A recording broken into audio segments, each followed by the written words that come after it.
Welcome to the Tour Operator Startup Series on the Tourpreneur Podcast. Travel industry veteran Nikki Padilla Rivera follows a tour operator startup on their journey from idea to execution to we don't know where. We hope it's to success, but you're going to have to listen in each month to find out. And now, welcome your host, Nikki Padilla Rivera. Hello, Tourpreneurs. Welcome to the third episode of the Tour Operator Startup.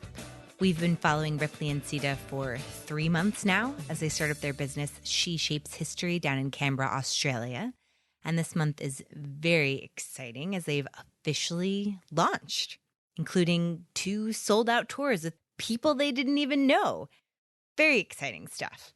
If you missed the first 2 episodes of this podcast and want to catch up, you can find them on the Tourpreneur website. But this month, we've actually experimented with bringing on our very first expert guest, Nancy Landry, who will be talking all things social media marketing, including how to think outside of the box, how to create a manageable schedule, and how to utilize the things you know through your tours in other ways and potentially even in other revenue streams. This does mean, however, that in addition to the 2 Australian accents and the New York accent that I try my best to hide, we're throwing in a Southern US accent to the mix as well. So just a heads up. Any show notes you can find, as always, on tourpreneur.com. And this month on the Facebook group, Ripley and Sita are looking to get your advice on when, in the time of global pandemics, do you offer your refund? At what point do you offer refunds? So if you have any thoughts on that, and I know this one is particularly timely, I know they'll appreciate your comments over on the Facebook page. So with that, enjoy the episode. Ripley, Sita, welcome back, episode 3. How's it going? Well, thank you for having us back. It's nice that we're still here, that we still exist. We haven't perished completely. It's been a very chaotic month. Yeah, it has been actually. Well, the big thing I obviously want to ask you about is you are launched. You were ready, you had tours, but then also parts of Australia is shutting down. So maybe that's just to give some context to this, where the shutdown's at right now.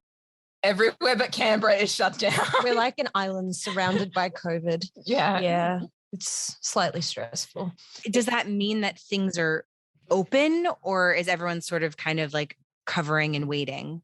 So locals have been coming on our tour, but all the borders around us are closed. So we can only really draw on locals. Luckily, that was our plan. But still, yeah, it's just like the threat of an imminent lockdown always hanging over us. That's been hard.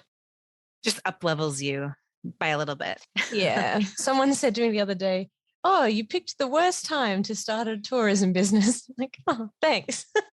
Well, but a tour business it is, and you are running. You'd paying customers. How'd it go? Yeah. No, that was so amazing that people who, weren't forced to love us actually kind of came on our tour. We had wine, like the first booking that came through, we were ecstatic and we were like cheersing each other. Like, it's someone we don't know and they're booked and they're paid. And then to have our first 2 tours like completely sell out was just incredible. I honestly cannot believe it. We thought that kind of launching in winter in the middle of the pandemic, that we would have really empty weekends. But yeah, like kind of Canberra came out to support us, which was really nice. And what does that mean? What's your cap on a group? Do you have a maximum size? Yeah, so 12 people because of COVID again. But yeah, we filled it and that was so nice. And it was really nice having the energy of a big group as well. Very different than in front of your friends and family.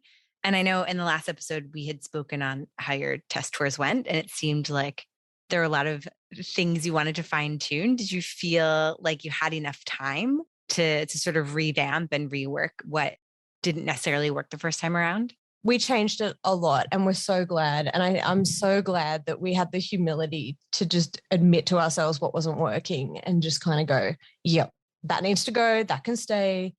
That's not working at all. Yeah. And I think that it's a lot smoother now as a result. Like, we realized after the test tour that we didn't actually set up the tour very well. We kind of just jumped right into it.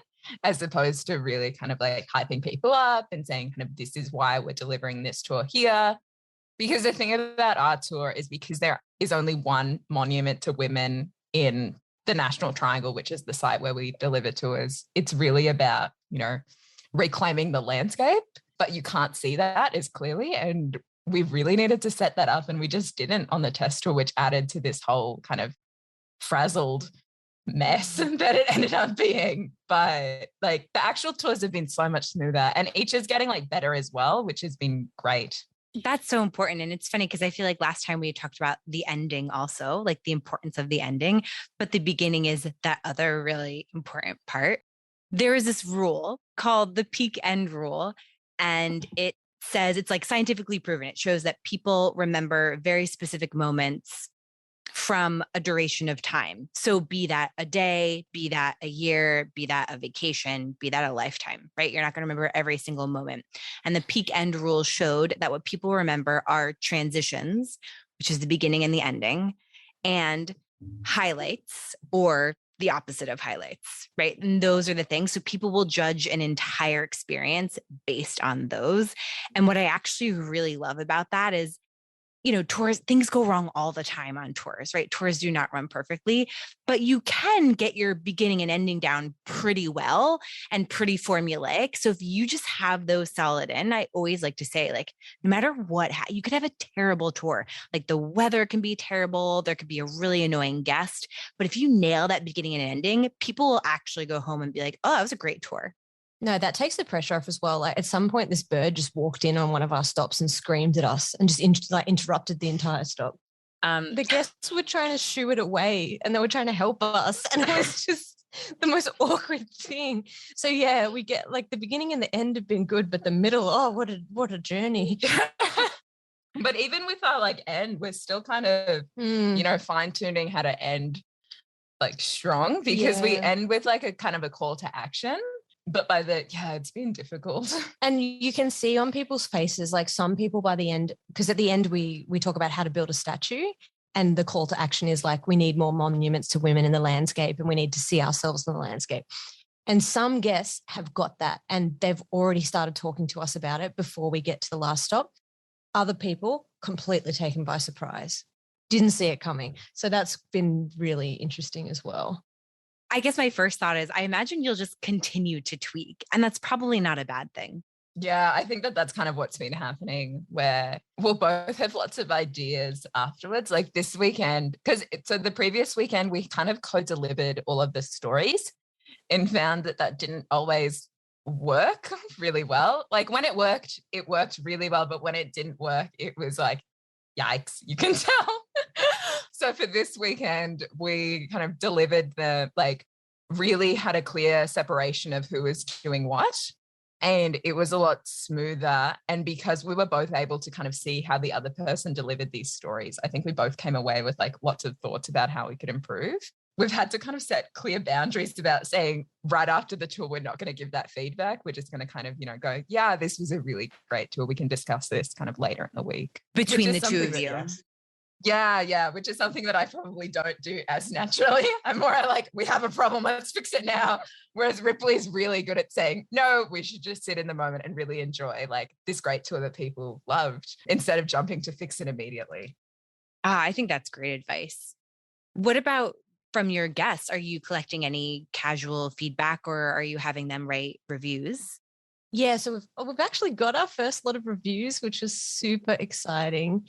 And we tell people at the end, like, we're a new small business, like, please review us. And so how many do we have? 11 now? Yeah, 11 or 12. Yeah. And they're all 5 stars and we're just so stoked. And that's from both tours total or from one of the tours? So we've done 4 tours now. So that's from 4. Wow. Okay. That's pretty good. And hopefully they'll keep coming in, right? They'll be rolling. What about future bookings? Do they continue to come in? Well, it's been a little bit slower, which is something that like why we're keen to talk marketing and kind of what we can do to get more bookings without being super upfront to people and just saying like, give us your money. A lot of people have been saying to us, I'll book when it's warmer. So that seems to be a trend. So I guess part of it is us just kind of being like, we're in winter, it'll pass, but we still need some marketing. I mean, you two are so detailed. I would imagine you had predictions for each month and you probably took into consideration a global pandemic, weather. Are you at what you were expecting? Are you exceeding it all or?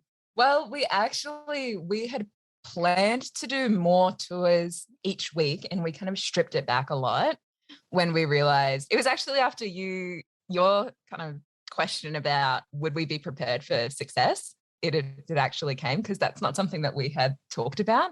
And then we just went like, no, we wouldn't be able to handle that many tours if they did come through.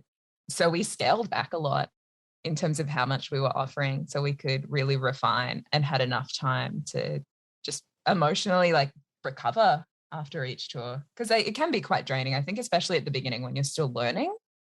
No, tours are draining. I'm always trying to explain that to people. Back when I was a tour guide, I would do a 3-hour walking tour and I would just be completely dead. And my friends would be like, well, I worked 9 to 5. And it's like, you just cannot compare the amount of energy, physical energy that it takes to carry your group, to set this atmosphere, to keep everything upbeat. It's so, and your brain is doing a million different things at once. People are very surprised at how physically demanding it is to do a walking tour. Oh, we were exhausted, like especially after our first weekend. I was really surprised as well because I used to kind of do in-school workshops and I was never this exhausted afterwards. But I guess it's just very different. And because you're like kind of on display, and performing for 2 hours. So it's a very distinct genre. And I think that we're still kind of getting the handle on that and how to deal with that kind of like the during as well as the after effects. So what is the schedule then? How many do you have bookable every week? So we're just doing weekends at the moment. So just Saturdays and Sundays and one on each day. And we've been getting a few inquiries about doing private tours for like social groups and stuff. Ooh, that's where the money is. That's a good sign. So that's been really good. And we've had a few people talk to us about like corporate bookings and things, which would be amazing. Yeah, that is an ideal pipeline. So I think we're just going to kind of spend the next couple of months while it is a bit slower, really figuring out what we want to invest our time into and whether it is the more corporate side of things or schools, which is what we both really wanted to do. So many of our guests at the end of the tour have come up and said this needs to be in schools, like get into schools. So that's been interesting as well. This is great. I mean, just the fact that you're getting so much feedback, you are getting interest, you're getting attention. I'm really glad that we are doing marketing this week because as I said, I think this is a really good time. And so I am actually going to introduce and hand off to my friend Nancy, who is a freelance marketer. She specializes in social media and content creation. And I had known this week that we wanted to bring in a marketing specialist. And I thought of Nancy for 2 reasons. One, I actually heard Nancy on Clubhouse talking about guerrilla PR and her ideas were amazing. So whatever your feelings are about Clubhouse, I called Nancy on the show because of that one episode. It was so good. And knowing that Sita in particular was very excited about doing street art advertising and that Nancy works with brands that are culture focused, I just thought it was going to be a really good fit. And the other reason that I think is really important to point out is Nancy has a tour guide background.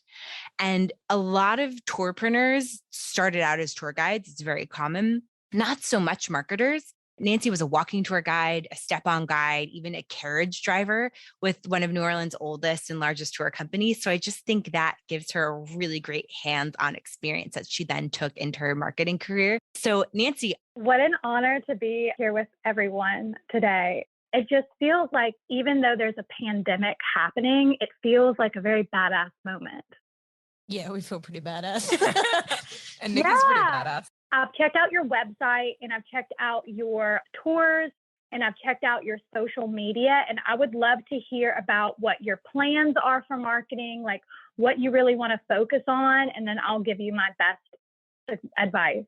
Yeah, our plans for marketing. They've been very fluid and not as fixed. Ripley's partner, Tom, has been doing a lot for us. Yeah. Mm-hmm. And so it's kind of been tricky because we've had a big learning curve with digital marketing, especially, and we've been doing a like campaign for our Facebook page, which has been great. But like really, other than that and sending a video trailer out on Facebook and Instagram, that's all we've got going for digital marketing at the moment. I think that's great. Thinking about like what's the most cost-effective way that we can make the biggest impact for our businesses, my business, your business. And so I think it's awesome that y'all are doing a likes campaign. I think that you do need to invest some money, but I don't really know if investing it initially in Facebook is going to be the best thing. You two probably need to just sit down and brainstorm, and we can brainstorm together about content for social media. Because once you get probably like, it's going to sound like a lot, but it's really not that much. Once you get a month in advance, done, complete, you feel really proud about it. It's really exciting. And it's the type of content that you've put together to really draw interest in people. You need to throw that month of content, schedule it out, throw it up there, because once you have that really, really, really good content, then you do those campaigns, and then people are going to see all of that really good content, and they're going to want to follow you for more. And then you have to have more reasons for people to like reach out to you. And so I would suggest that you make a list of different like women's organizations and schools and companies that you can target with your digital campaigns. And then also you could just send them emails if you wanted to. And then I would write a lot of blogs that kind of speak to those people in those different markets. Explain to them why your tour is appropriate for them. And then also think about the customer and what they want, like what your ideal customer is interested in, and sort of formulate blog topics around that. And then probably write about 10 different blogs. They don't have to be long. They could be like 500 words or less, but we're going to put pictures in those blogs. We're going to put videos in those blogs. Those same videos are going to be on our Instagram and our Facebook, and it all sort of works together. The only thing that it's costing us is really like the time it takes us to create this stuff. And then once we put it out there, then our likes campaigns or ad campaigns are going to be more effective when people actually go to our social media. Yeah, that makes a lot of sense. And that's really similar advice we've got from the visitors center here. So that's great. Yeah, we've been kind of doing like a week in advance in terms of content. When it comes to like social media, it can be such a headache for business owners because it's not really even the thing that you want to focus on doing. But I work with a lot of people that do that. But I would just get together and brainstorm like topics and ideas. I have a journal at home that I dedicate to my business. And I sit there whenever I want to like dedicate some time to my business. I sit there, I open up a new page, and I just write down topics and ideas like social media posts and just different things like that. And I just write it down. And I always go back to that journal when I'm looking for something to post for myself or for a business. And so like, for an example, I love what your company stands for. So I think that with the recent like things facing women, in the Olympics, that's a great opportunity for y'all to have a quick Instagram reel, for you to take a photograph of that headline, that super spicy headline that everybody's talking about in that moment. And then you throw that headline behind you, and you use the green screen feature on the Instagram reel. And you have 30 seconds to where you can really give your opinion on that headline, and that your opinion is going to represent She Shapes history. If you make it interesting enough, then people that are interested and they care about that topic are going to watch your Instagram reel. And they're probably going to be more interested in all of the other things that you say. And we really want to target people that care about women's rights and women's achievement throughout Australia. Yeah, that's a fantastic idea. Yeah. Not one that we had thought of And at all. like I think little things, like make an Instagram reel introducing who you are. 30 seconds, one for each of you. You could do one alone, and then you could do one together. So that's 3 different pieces of content. Yeah, I think that both That's of us fun. tend to probably go like too complex and elaborate with social media than kind of just doing stuff that's simple but enjoyable for like people. I reviewed your like Instagram specifically. I think Facebook's important, but we have to remind ourselves, like, just keep in mind that Facebook is kind of like for baby boomers. It might be different in Australia. Young people like me, I'm 33, I'm not really going to Facebook business pages as much as I like to go to business pages on Instagram. And so I am my ideal customer. Like, I am your ideal customer. You are my ideal customer. So I have to think about, like, you think about how your customer is going to find you, and you have to be in those avenues. So that's kind of why I think that it's most important to sort of like think about your Instagram first, because you can always take that Instagram content and then put it on Facebook, and it's going to be good enough for Facebook. You can do a blog post about your values, write about how your values can be, or do a social media post about how you live your values every day, how She Shapes Her History stands by those values, or how, you know, different women throughout your Australian history tour exemplify those values. And then you can ask people how they live their values, or, different things like that. So is social media kind of, to put it simply, like that's our marketing, just creating really good, engaging content in a way? Yeah. And the best social media, the best stuff is going to come from the person who's closest to the customer, which is you. So if you start getting more and more people involved, then that's getting you further and further away from the customer, and they don't understand the customer like you. So you're the best person for this job. All that I would suggest you do is you write down your ideas, and then you dedicate one day a month to try to like get 12 things done, 12 different post ideas, video recorded. Which, how do y'all feel about being video recorded? Oh, we're fine. Yeah. Cool, because that's really, that's really what it's all about. Pictures are boring these days on Instagram. And so you really want to showcase that movement and that personality. Like, that is really what's going to sell you. Your personality is going to sell you. And you're just kind of like missing the opportunity if all you're doing is posting pictures, because people are really going to take that tour more because they want to support you. They want the history too, but they want to support you too. And so y'all need to be selling that tour with your face, with, like visually via Facebook and Instagram videos.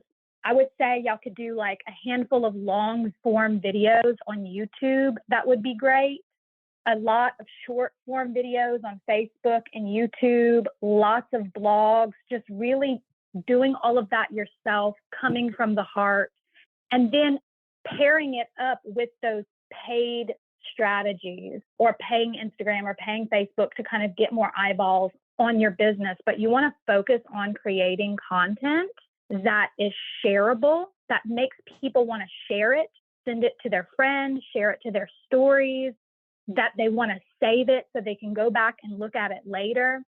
And if you want examples of shareable or savable content, just go look at your own Instagram and see what kind of stuff you save or you share, and you think about how you can make content that fits in within your brand and fits within your company that is shareable and savable. I think that that's really good advice, and something that we haven't, like the shareable aspect is not something that we've been thinking that much about. Yeah, I think we've definitely been, probably because we've been so busy, like just kind of wanting to get something out there. As far as like your branding, your website, all of that stuff is really beautiful. Like everything else that y'all done thus far, like kudos, y'all are doing it very right. Marketing obviously is a job in its own. I think that you two are more than capable of creating some real, and having a lot of fun creating that content. And if you need somebody to help you kind of like steer you in the right direction and keep you focused, there's plenty of people, me included, that can do that for you.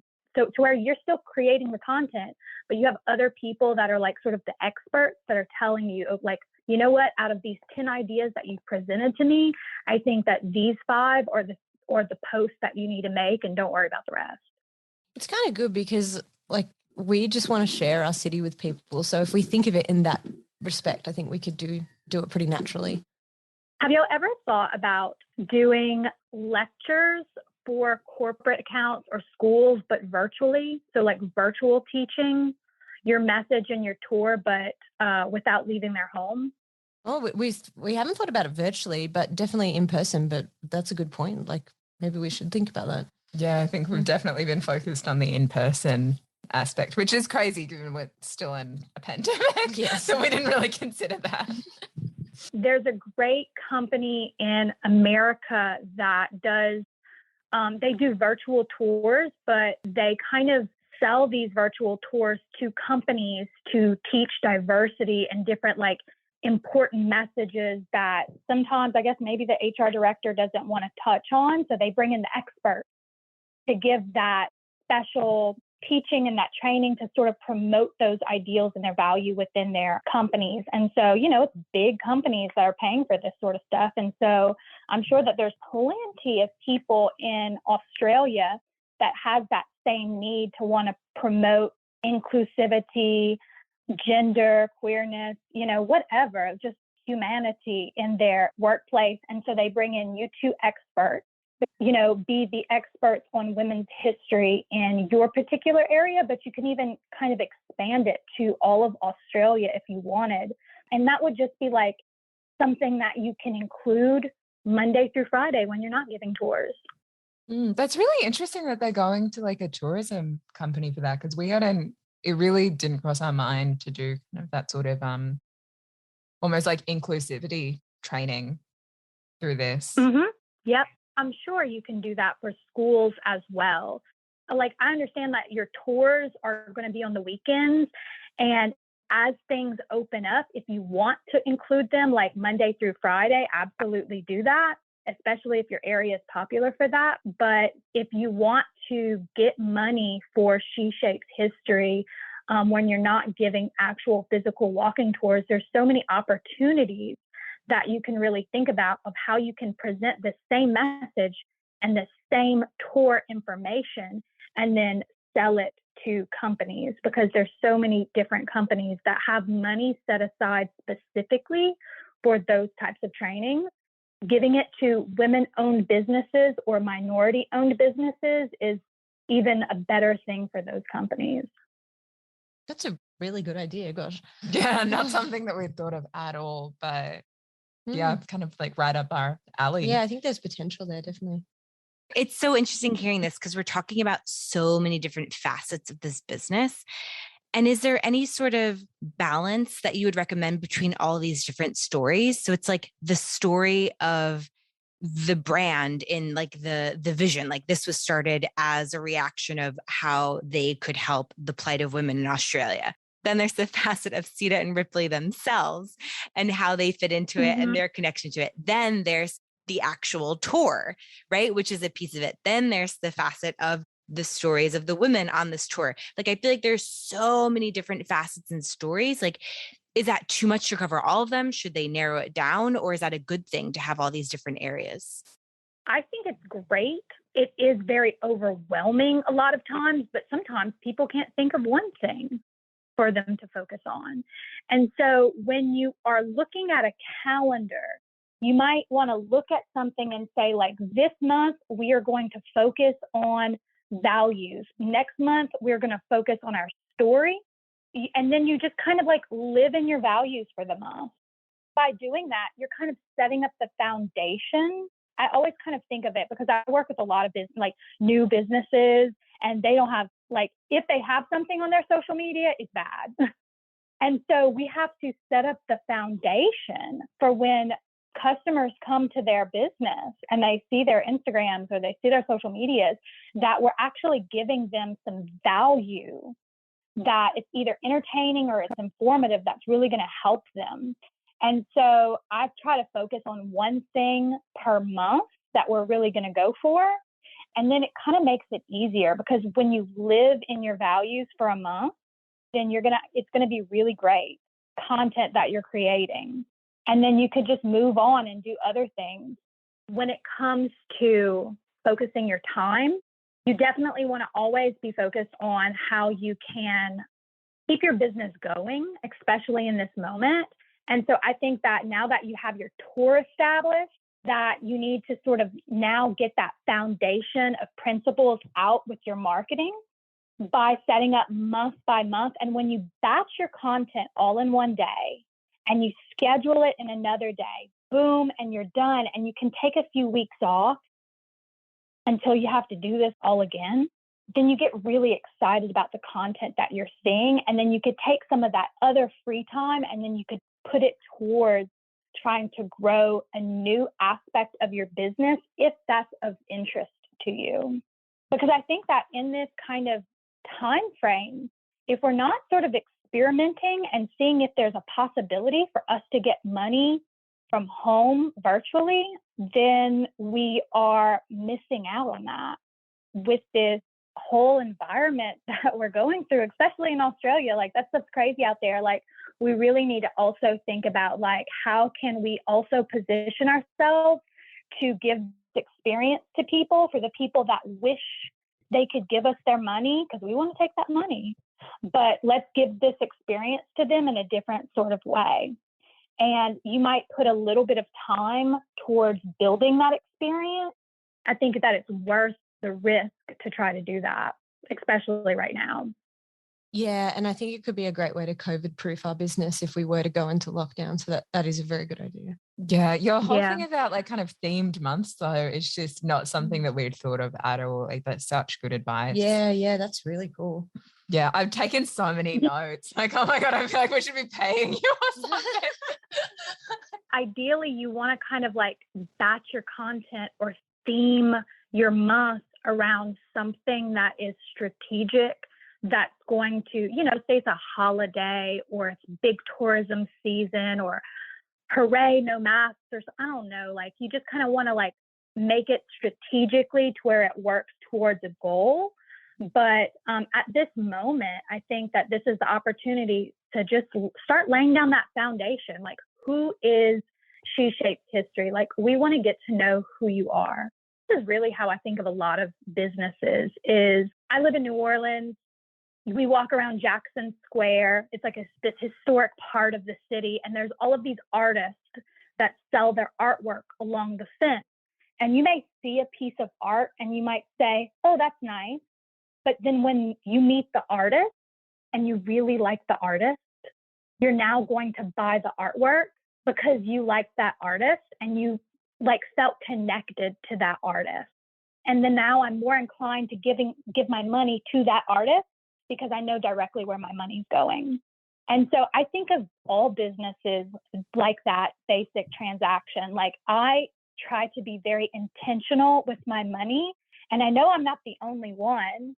And so if I know that I'm really excited about this company, I like these two people, I have a lot of confidence that they're going to give me a really great tour because I like their passion, I like their energy, and they have given me so much entertainment and information via social media, then I would love to support their business. How can I support their business? If I'm in Australia, I will take a tour. If I'm not in Australia, maybe you can give people an opportunity for them to learn about, fantastic women in another country, but in a different way.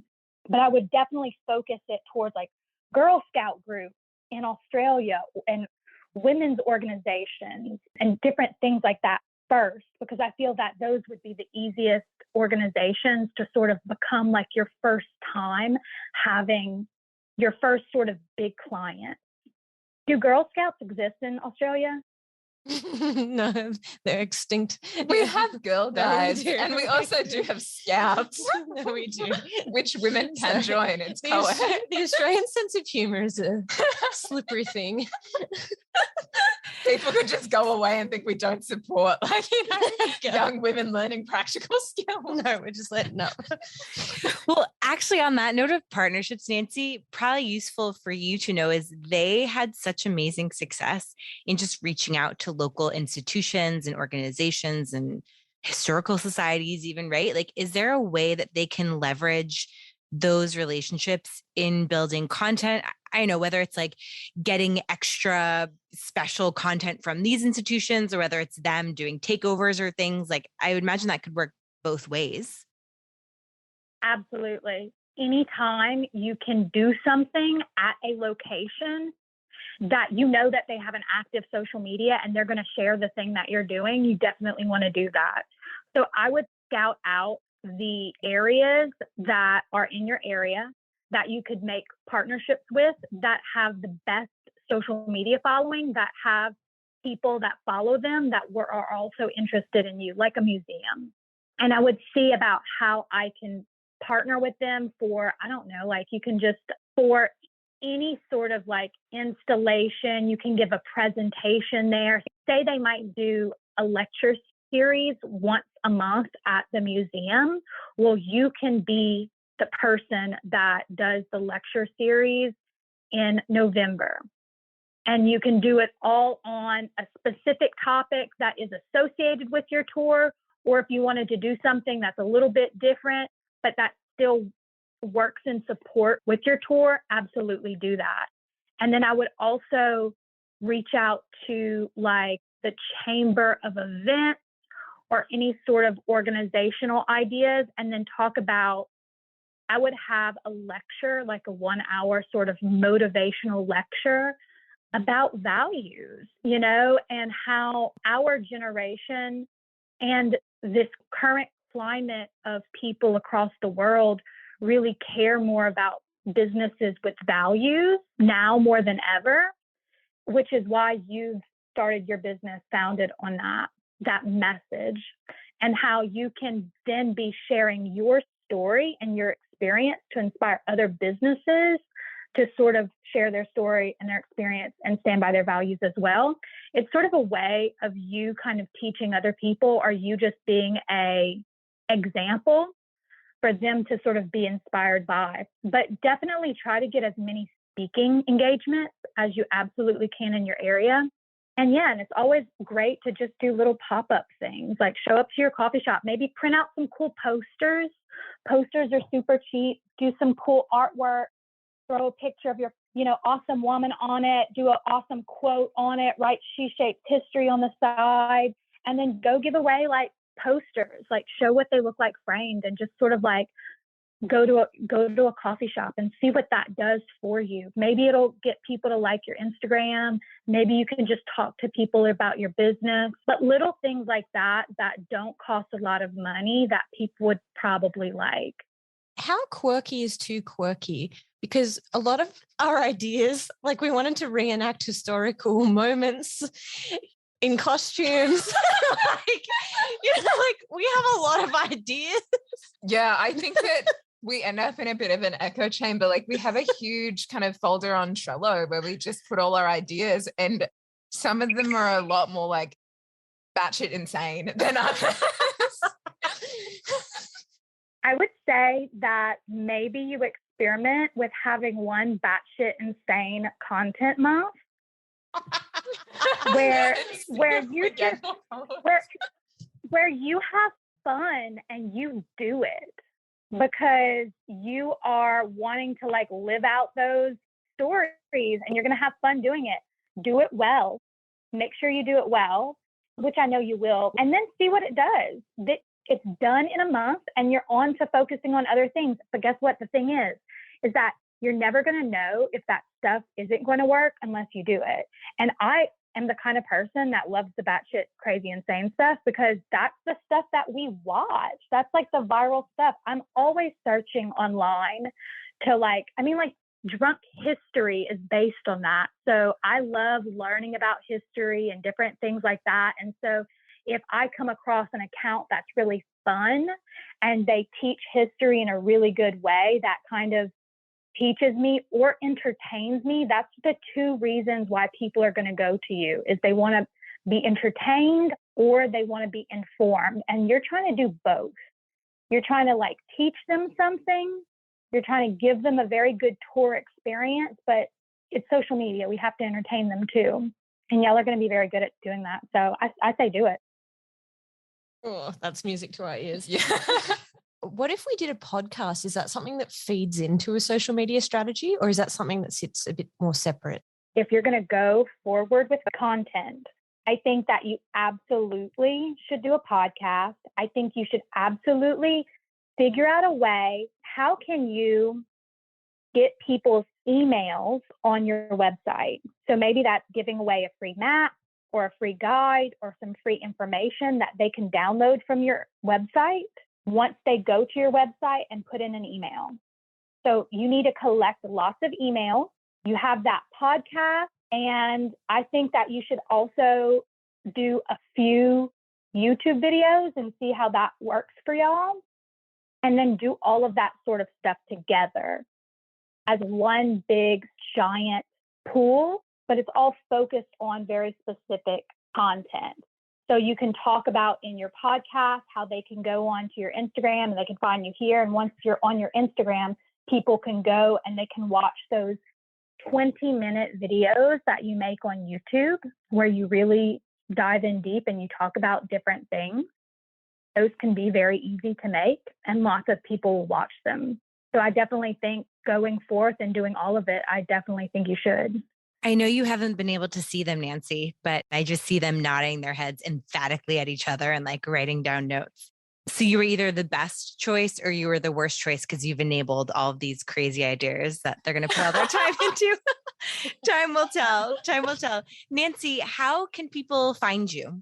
My Instagram account is Swampy City, and they can email me at nancymaylandry@gmail.com.